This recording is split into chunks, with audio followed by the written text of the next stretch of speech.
Écho de la transition, un podcast pour explorer la transition écologique de manière positive.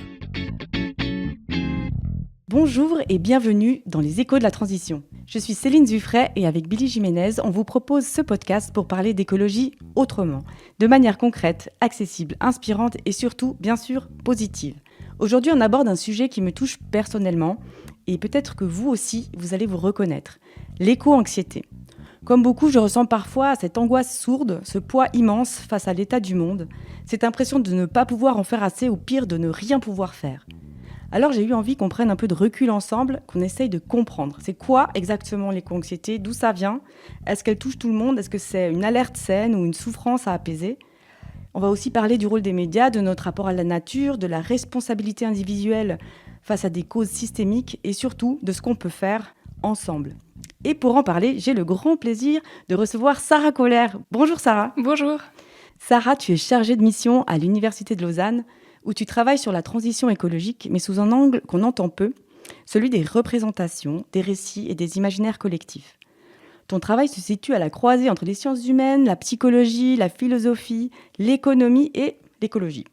Tu t'intéresses notamment à la manière dont on raconte la transition et comment nos mots, nos récits, nos visions du futur influencent notre capacité à changer. Autant dire que je me réjouis beaucoup d'évoquer tout ça avec toi.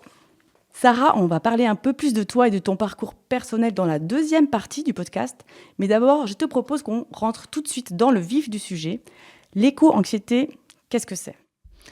Très bonne question. Alors moi, ce que j'aime beaucoup en fait, c'est définir l'éco-anxiété comme un symptôme. Premièrement, souvent, on a plusieurs éléments de définition qui se rejoignent pour qualifier ce terme-là d'éco-anxiété, qu'on peut nommer comme un sentiment d'inquiétude chronique qui est épuisant vis-à-vis du futur. Donc il y a vraiment une dimension temporelle, c'est comme une angoisse par anticipation.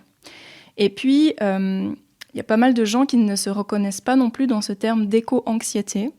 Et c'est assez intéressant, du coup, de différencier d'un côté l'anxiété et de l'autre les émotions.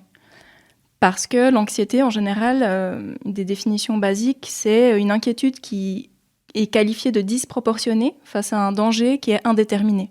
Et là, on peut déjà se poser la question si ce terme-là d'éco-anxiété, il est vraiment le meilleur pour saisir ou traduire la réalité des menaces qu'on ressent. Oui, c'est une question que je me posais. Est-ce qu'on peut vraiment parler d'anxiété, qui pour moi est une peur qui est plutôt irrationnelle, ou est-ce que c'est plutôt une forme de lucidité parce qu'on est face à des causes réelles et puis ce mot anxiété, est-ce qu'il pose un peu problème ? Il y a pas mal de gens qui ne se reconnaissent pas dans ce terme d'éco-anxiété et qui se disent plutôt éco-colériques ou éco-lucides. Et en fait, c'est intéressant, je trouve, de vraiment porter toujours cette vision collective de l'éco-anxiété, de la réinscrire dans une problématique beaucoup plus globale, économique, politique, etc., dont on pourra parler. Est-ce qu'on peut parler d'un trouble psychologique ou plutôt pas ? Alors plutôt pas. Chez les professionnels de la santé, il y a un consensus pour vraiment éviter de qualifier ce terme de pathologique. C'est plutôt ce qu'on appelle un malaise sain dans une société qui, au contraire, est qualifiée de malade, si je caricature vraiment. Après, c'est important de ne pas minimiser les effets que ça peut produire. Donc c'est un vrai enjeu de santé publique, ça c'est aussi un consensus dans la littérature qu'on peut observer, et ça a des effets réels, c'est-à-dire que là il peut y avoir des manifestations psychiques, des manifestations physiques, comme des troubles du sommeil, des pertes d'appétit, en général il y a un manque de motivation pour ce qu'on aimait faire avant, dans les cas les plus graves des troubles dépressifs, voire des idées suicidaires ou des passages à l'acte, donc c'est vraiment un vrai enjeu de santé publique. Est-ce qu'on a une idée de l'ampleur du phénomène ? Il y a plusieurs études qui sortent de plus en plus maintenant, qui essayent de quantifier ça. Il y a eu dernièrement une étude dont on a beaucoup parlé auprès de 10 000 jeunes dans plusieurs pays différents de 16 à 25 ans, où là, ils montraient une proportion importante. Et là, il faudrait que je regarde les chiffres, parce qu'il me semble que c'était 3/4. C'était 3/4 des personnes qui s'exprimaient comme extrêmement inquiets vis-à-vis des changements en cours. À qui ça arrive le plus souvent ? Est-ce qu'il y a une typologie de personnes ? Ça, à ma connaissance, j'ai pas trouvé d'études où il y aurait une typologie, mais en fait, ça peut toucher absolument tout le monde. Enfin, c'est assez... Si on y réfléchit, c'est notre avenir qui est menacé, c'est nos conditions d'habitabilité sur cette terre qui sont menacées. Donc logiquement, à partir du moment où on prend conscience de tous ces enjeux écologiques, en fait, on est touché. Et après, ce qu'on a tendance à dire, c'est que, effectivement, et ça c'est aussi assez basique, les personnes les plus jeunes seront les personnes qui seront potentiellement beaucoup plus à même de voir, d'observer, de vivre en fait avec ces changements-là et d'être menacés dans leur propre vie. Que des personnes peut-être plus âgées, en fait, qui peuvent également ressentir ça, mais aussi pour leur futur, pour leurs enfants ou leurs petits-enfants. C'est vrai qu'ils sont plus concernés. Oui. Est-ce qu'on a une idée du rôle que jouent les médias, les réseaux sociaux dans peut-être l'amplification ou la conscientisation de cette anxiété ? En fait, là, c'est intéressant de pouvoir, pour répondre à cette question, un peu différencier d'un côté les émotions et de l'autre l'anxiété. En fait, comme je l'ai dit avant, donc on a défini un petit peu l'anxiété. Et derrière l'anxiété, il y a plein d'émotions en fait qui ont besoin d'être ressenties, reconnues. Les émotions, à la base, c'est une énergie, c'est des messages qui nous informent sur notre état et l'état du monde. Et en fait, dans notre société, les émotions, elles sont parfois assez taboues et on a peu d'espace collectif pour pouvoir les exprimer, en faire quelque chose. On apprend assez peu aussi, en fait, à l'école, que c'est normal de ressentir de la colère, de la tristesse, etc. On a souvent cette dichotomie entre émotions négatives d'un côté, émotions positives, et puis il faudrait privilégier les émotions positives à tout prix. Alors, c'est en train de changer dans pas mal d'endroits, mais il y a ça qui reste.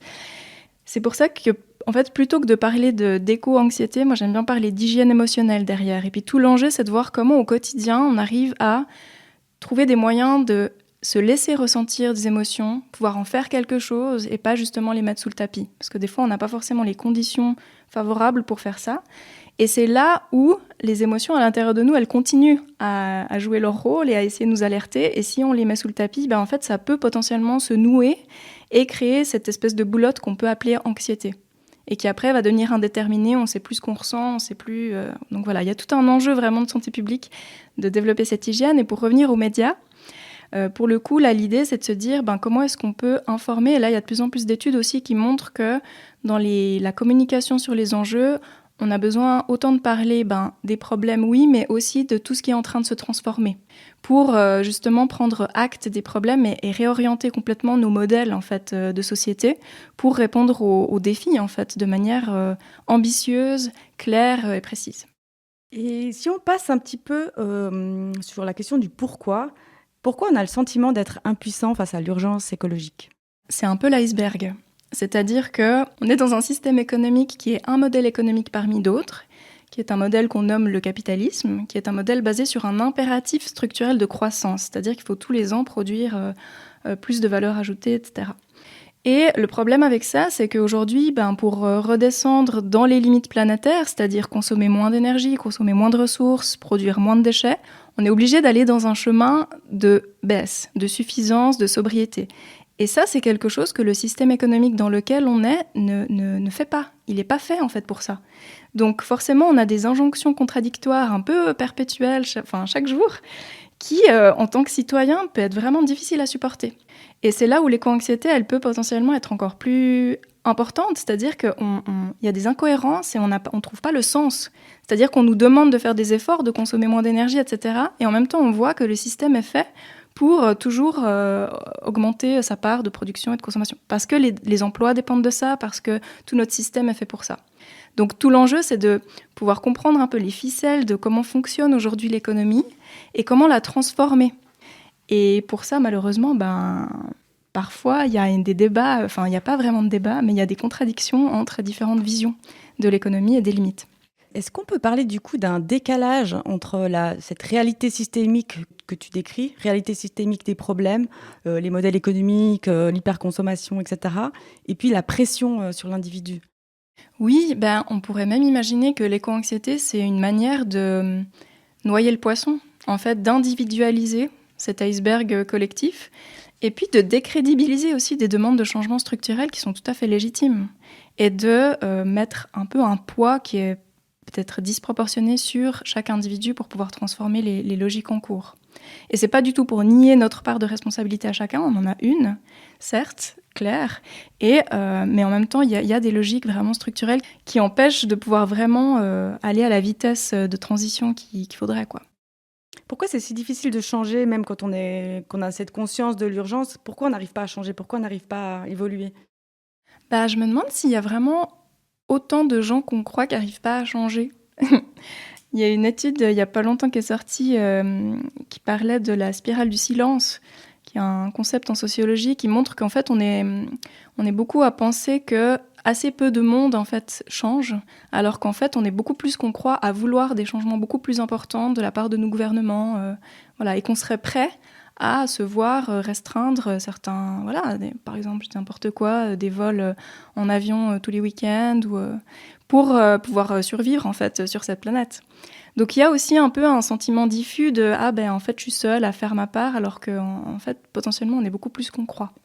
Moi, ça me parle parce que souvent, je me dis, mais j'aimerais qu'on me prive de prendre l'avion plutôt que ce soit toujours moi qui dois me dire non, je pourrais, ça coûte rien de prendre ce billet EasyJet, mais je vais pas le faire, mais c'est moi qui décide, alors qu'on devrait tous s'empêcher de le faire. Ouais, mais après, c'est super intéressant comme remarque parce que, en fait, t'imagines que si tout le monde le fait, plus personne prend l'avion, disons, en fait, c'est l'effondrement d'un marché aussi, c'est l'effondrement de postes de travail qui vont disparaître. Donc, ça doit être accompagné, ça, en fait, cette transition-là. Et du coup, nous, en tant qu'individus, on peut essayer de se préparer du mieux qu'on peut à devoir consommer moins de choses qui sont très, très délétères. Et en même temps, on a besoin que des structures, les grandes structures en fait, de marché, économiques actuelles changent. Et ça doit passer aussi par des restrictions du gouvernement. Est-ce qu'on peut dire du coup que les logiques économiques dominantes, elles influencent ou peut-être freinent la transition écologique ? Moi, je dirais clairement oui. Parce qu'on est dans un modèle qui est fait comme ça. Après, la bonne nouvelle, c'est que c'est un modèle parmi d'autres. Et que c'est pas un modèle qu'on connaît depuis qu'on est sur Terre, en fait. C'est une toute petite fraction de l'évolution de notre histoire. Et il y a, depuis même déjà les années 70, des modèles alternatifs qui se développent, dans notamment le champ qu'on appelle l'économie écologique, qui, elle, retourne complètement le paradigme en disant, on est dans un système fini. L'économie, c'est, au sens noble, comment on gère les ressources de notre maison. Et donc, du coup, à partir de là, une économie au sens noble, c'est comment on économise les ressources. Et donc, elle part de cette idée-là qu'on a des limites et puis qu'on doit faire à l'intérieur de ces limites. Et après, c'est comment, à l'intérieur de ça, on réorganise le travail, les échanges, la redistribution, l'investissement, etc., etc. Si on pense un peu comment on peut vivre avec ça, comment on peut apprendre à vivre avec l'éco-anxiété sans qu'elle nous paralyse ? Alors là, je trouve que c'est intéressant de revenir justement à cette hygiène émotionnelle. Moi, j'aime bien voir ça comme un continuum, c'est-à-dire d'un bout du spectre, il y a l'anxiété. On n'aimerait pas arriver jusque-là. Et puis au début, il y a les émotions qu'on ressent. Et puis si on arrive à écouter régulièrement ces émotions-là, on arrive à réorienter aussi nos comportements pour que ces comportements collent avec ces émotions-là. Et donc au quotidien, ça veut dire se laisser du temps pour vivre tout ça. Ne pas être seul, surtout, ça c'est vraiment un des grâles, des pistes grâles qu'on donne tout le temps, parce que c'est impossible de pouvoir porter ça tout seul. On a besoin d'être à plusieurs aussi en collectif pour trouver des solutions, faire différemment, réinventer d'autres choses. Et il y a déjà beaucoup de choses qui se font. Se dire vraiment qu'on est déjà dans une mutation culturelle, sociétale, très importante. Donc c'est pas de dire que rien n'a changé depuis des dizaines d'années. Il y a déjà beaucoup de choses qui ont changé et qui continuent de changer. Et puis on peut s'intégrer à l'intérieur de ces changements. Et puis peut-être aussi, il y a toute cette idée d'agir. Et là, c'est vraiment de trouver, en fonction de nos compétences, ce qui nous met en joie, en fait. Ça paraît bateau de dire ça comme ça, mais vraiment ce qui fait sens pour nous. Je pense que la question du sens, pour moi, elle est essentielle. Et de trouver les actions au service desquelles on peut mettre nos compétences, sans que ce soit un sacrifice dramatique dans ta vie. Et surtout, de retrouver un petit peu ces idées basiques. En fait, il y a plein d'actions qu'on peut faire qui consomment beaucoup, beaucoup moins d'énergie, qui émettent beaucoup, beaucoup moins d'émissions de gaz à effet de serre, qui sont beaucoup plus vertueuses et qui nous amènent beaucoup plus de joie, en fait, que d'autres choses qu'on nous a appris à faire, qui, en fait, sont hyper délétères, quoi. Comme hyper consommé, par exemple ? Ouais, par exemple. Donc pour toi, il est possible de transformer cette anxiété en moteur d'action. Enfin, cette anxiété, ces émotions en moteur d'action. Oui, si je reviens un peu à ce balancier, c'est comme si l'enjeu, c'était de se dire, comment est-ce que je peux trouver des ressources qui me permettent d'être bien et donc du coup de pouvoir agir et trouver du sens. Et sans que ça devienne justement, comme on l'a dit avant, un sacrifice. Puis après, quand on tombe dans cette forme d'anxiété, c'est pas non plus de la nier. C'est-à-dire qu'on peut arriver à un stade où on peut être épuisé, on peut avoir du mal à dormir, puis là, ça peut être aussi intéressant de se tourner vers des professionnels qui de plus en plus intègrent cette question de l'éco-anxiété dans leur pratique. Donc vraiment, ne pas avoir honte, en fait, de ressentir ça, ne pas se sentir trop faible ou trop fragile ou je ne sais quoi. trop sensible, que sais-je. Mais vraiment, ça, c'est important de se le dire, que c'est une réaction qui est saine, en fait, qui est importante. C'est plus les conditions dans lesquelles on évolue qui sont délétères. Est-ce que, à ton avis, on peut sortir de la logique individuelle pour aller vers des réponses collectives ? En fait, est-ce qu'on peut changer quelque chose depuis notre place ? Moi, j'ai tendance à dire que oui, sinon c'est vrai que je me lèverais plus trop le matin, je pense. Et puis, surtout qu'on nous a éduqués aussi un peu dans cette vision individualiste de nous-mêmes. C'est-à-dire que voilà, on est là. C'est aussi un modèle, dans le modèle économique dans lequel on est aujourd'hui, c'est ça. On est des êtres en compétition les uns les autres.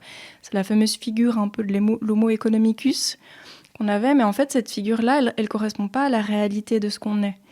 Donc, on est des êtres sociaux, on est des êtres qui fonctionnent beaucoup par mimétisme social. On a besoin d'être en collectif, on a besoin d'être ensemble pour faire les choses. Et donc, moi, je dirais, c'est plutôt de retourner à notre penchant naturel, d'aimer être avec les autres, de faire, de co-construire. Et c'est là, en fait, où on trouve des réponses assez, en fait, hyper puissantes et assez basiques, en fin de compte. C'est de revenir à ce qu'on est. Est-ce qu'il y a déjà des modèles que tu connais qui sont inspirants de ce point de vue-là ?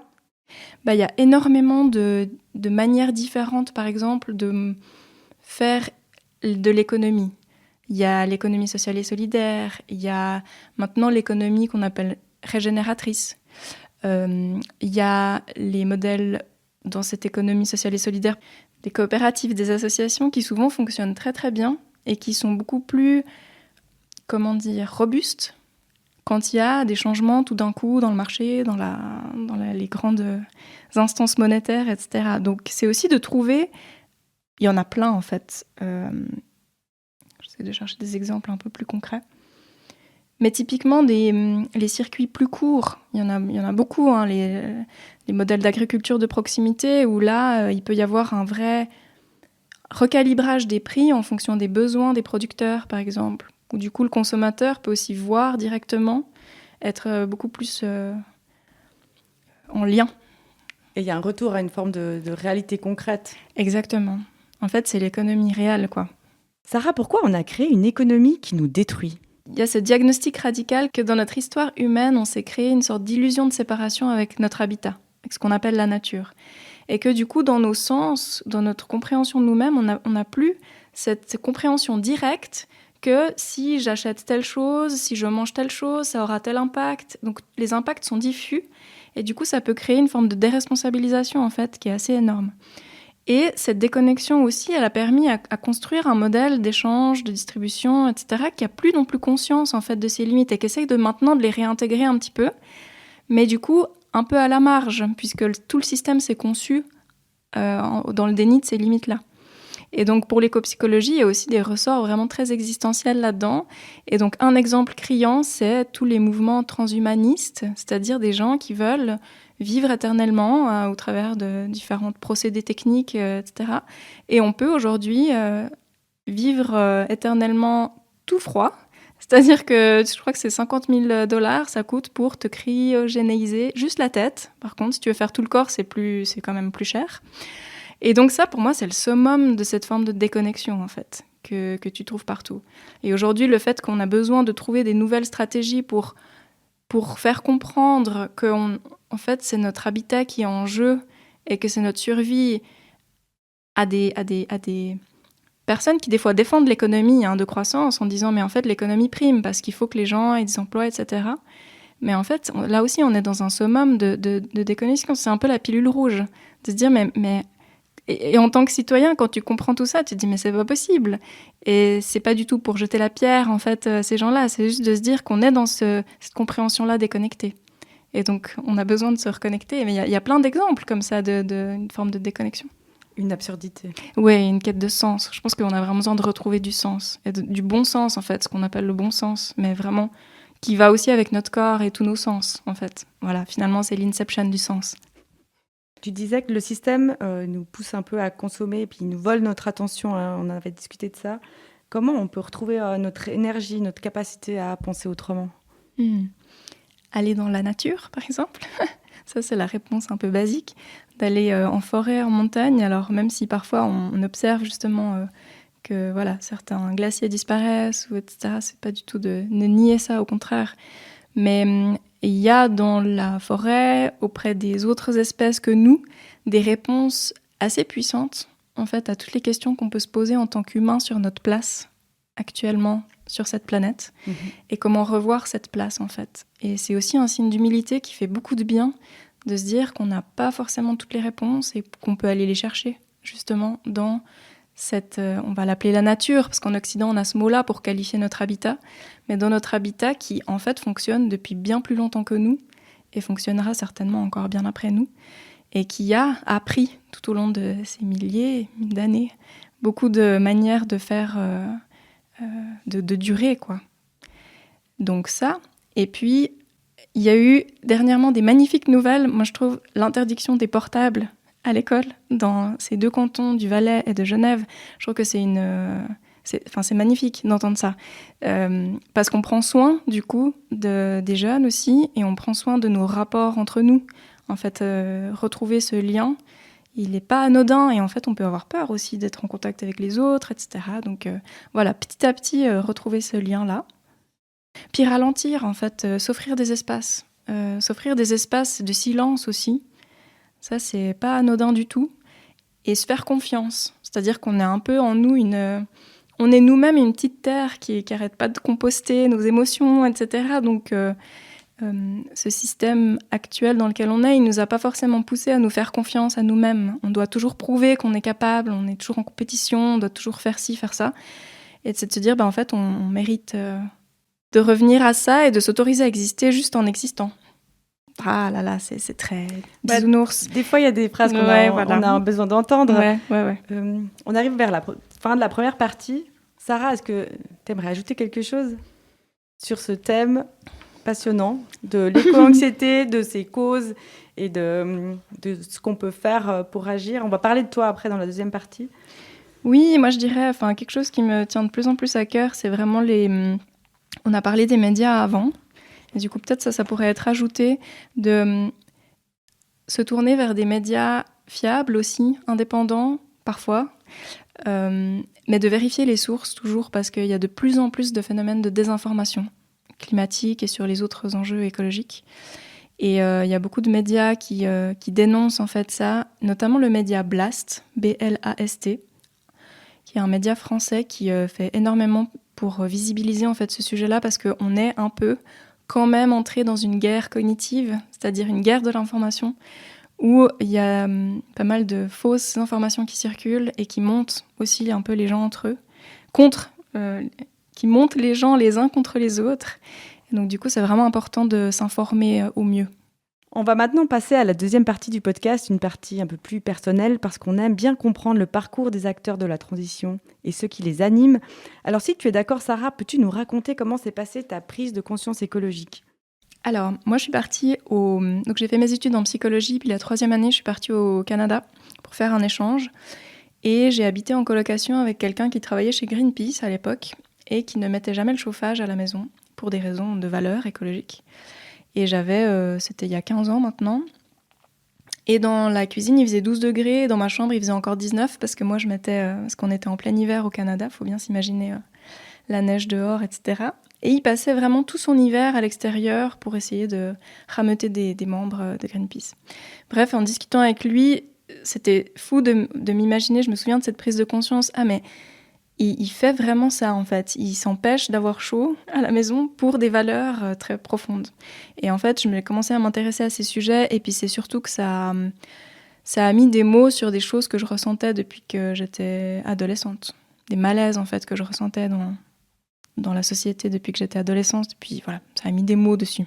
J'aime beaucoup ta réponse parce que on voit que c'est de nouveau une question de lien et puis que finalement les autres, leur parcours, la manière dont ils ont de s'engager, en fait, c'est ça qui nous influence finalement le plus que des grandes théories. Oui. Et, je suis particulièrement contente que tu dises ça parce que justement ce podcast, il est aussi né pour ça, parce que je crois que le parcours des gens, ça nous influence plus que le reste. Je suis d'accord. Du coup, comment est-ce que tu es venue à faire de ce thème ton objet de recherche puis ensuite ton métier quelque part ? Du coup, quand j'ai fini mon bachelor en psychologie, puis là j'ai voulu transiter, donc j'ai transité, j'ai fait un master en sciences de l'environnement, et puis c'est là que j'ai découvert l'économie, qui est un peu le nerf de la guerre. Alors voilà, moi j'étais pas économiste, je suis toujours pas, mais je trouve que c'est vraiment le... Du coup voilà, pendant ce master en sciences de l'environnement, j'ai fait mon travail de fin d'études en essayant de dresser un peu une histoire du capitalisme, et puis là j'ai découvert les travaux de mon directeur de thèse qui s'appelle Christian Hansberger, qui est un économiste qu'on peut appeler hétérodoxe, c'est-à-dire que voilà, il développe des économies, une vision alternative de l'économie actuelle, on va dire. Et il dressait un constat, une lecture existentielle de notre dépendance au système économique actuel de croissance. Et ça m'a tout de suite beaucoup parlé, parce que j'entendais beaucoup de critiques sur le système en disant oui, il faut décroître, il faut faire ci, il faut faire ça. Mais il y avait peu de travail un peu plus psychologique sur ok, alors pourquoi on ne le fait pas si ça a l'air si facile ? Et du coup, voilà, c'était un peu une révélation de me dire ouais, en fait, il y a peut-être des choses très psychologiques qui nous maintiennent dans ce système-là, à notre insu, en fin de compte. Et puis là, j'ai commencé à déconstruire des choses en moi, puis je continue encore aujourd'hui à déconstruire des choses, et puis à essayer de comprendre comment le système me happe, on va dire, et comment je l'entretiens, en fait, parfois inconsciemment. Et du coup, comment tu le vis dans ton quotidien, cette transition ? Je pense que ça a été une transition... Du coup, là, j'ai 38 ans, je travaille dans le domaine depuis que j'ai 25 ans, on va dire, 24-25 ans. Et j'ai passé par plusieurs phases. Et du coup, j'ai l'impression qu'aujourd'hui, je suis un peu en phase de recalibrage, un peu de où est-ce que je trouve du sens dans les actions. Je suis très, très admirative de plein de mouvements qui résistent, qui ont des manières de résister qui m'inspirent beaucoup et dans lesquelles j'aimerais bien m'intégrer. Et c'est en fait un cheminement en continu de vagues, et j'ai l'impression. Tout d'un coup, on trouve des nouvelles choses, on se dit « Ah, c'est ça !» Puis après, on voit que aujourd'hui, il y a un peu cette montée d'idées d'extrême droite, où on se dit « Comment on va faire pour résister à ça ?» Je le dis, petite parenthèse, mais c'est quand même... ça fait très peur. Et donc voilà, c'est au jour le jour, comment est-ce qu'on trouve, comme tu le disais avant, des médias, des personnalités qui nous inspirent pour résister. C'est un travail quotidien. Ouais. Est-ce qu'il y a des choses que tu as changées ou cessé de faire ? Je prends plus l'avion depuis quelques années. La viande, j'ai aucun mérite parce que j'en mange plus depuis que j'ai 18 ans. Et ça me va bien. Et puis sinon, j'ai pas de voiture. J'ai un mode de vie qui est facile parce que j'habite en ville. Donc voilà, j'ai pas vraiment de mérite non plus à ça. Mais je me questionne beaucoup sur le fait de faire des enfants ou pas. Ça, c'est ma très grande question en ce moment. Et autrement, j'essaye de plus me projeter un petit peu dans l'avenir. C'est quelque chose, j'ai beaucoup de mal avec ça, donc j'essaye un petit peu de le faire plus. Est-ce qu'il y a des choses qui t'agacent ou qui te heurtent dans les discours ou les comportements ? Bon, on parlait de la montée de l'extrême droite, ça c'est énorme. Est-ce qu'il y a d'autres choses qui te blessent ou qui t'agacent ? Oui, des fois, un peu une forme de mauvaise foi qu'on peut retrouver dans certains discours qui relatent des choses non fondées, des informations comme ça, des opinions en fait qui se font passer pour des faits scientifiques qui, j'ai l'impression, affaiblissent beaucoup les représentations et la mutation dans laquelle on est en fait. Est-ce que tu aurais un conseil simple ou profond que tu aimerais partager avec celles et ceux qui nous écoutent aujourd'hui ? Rire. Voilà. Non, je crois que je me questionne beaucoup, et puis à mon travail aussi, on se questionne beaucoup sur les récits de cette transition-là, et en fait, c'est terrible. Et peut-être juste pour dire que c'est quand même incroyable qu'on soit dans une situation où on doit trouver des manières de faire prendre conscience que c'est notre survie qui est en jeu en tant qu'humain, et que les limites planétaires ne sont pas négociables. Et donc ça prouve une forme de déconnexion qui est assez énorme dans notre manière de nous percevoir en tant qu'humains, dans ce paysage, dans cette nature. Et rire, pour exorciser, rire pour changer ce qu'on considère comme acquis, pour effriter progressivement la culture capitaliste avec un certain nombre de valeurs qui peuvent être vraiment délétères en fait pour notre santé. humaine et pour la santé de la biosphère. Et puis de trouver des points communs, surtout entre nous. C'est-à-dire qu'il y a de plus en plus de polarisation du discours et je pense qu'on a vraiment des intérêts en commun qu'on n'a pas forcément conscience d'avoir. On veut tous et toutes survivre quand même. Et on a des manières différentes d'arriver à répondre à cet enjeu-là, en fait. Sarah, c'est déjà le mot de la fin. Comme tu le sais, on aime bien terminer avec une touche positive. Alors, si tu devais nous partager une réussite, un projet ou une action encourageante, aujourd'hui, ce serait quoi ? Ce qui me vient à l'esprit, c'est un atelier auquel j'ai participé dernièrement qui s'appelle Parents d'avenir, créé par Monica Sarlavos sur Genève, mais qui se fait aussi en ligne. Et c'est un atelier dans lequel on peut, en tant que parents ou parents en devenir, qui est mon cas du coup, mais même si je ne sais pas si je veux vraiment avoir des enfants, mais en tout cas, c'est des questions que je me pose actuellement. Et il y a plusieurs exercices qu'on fait.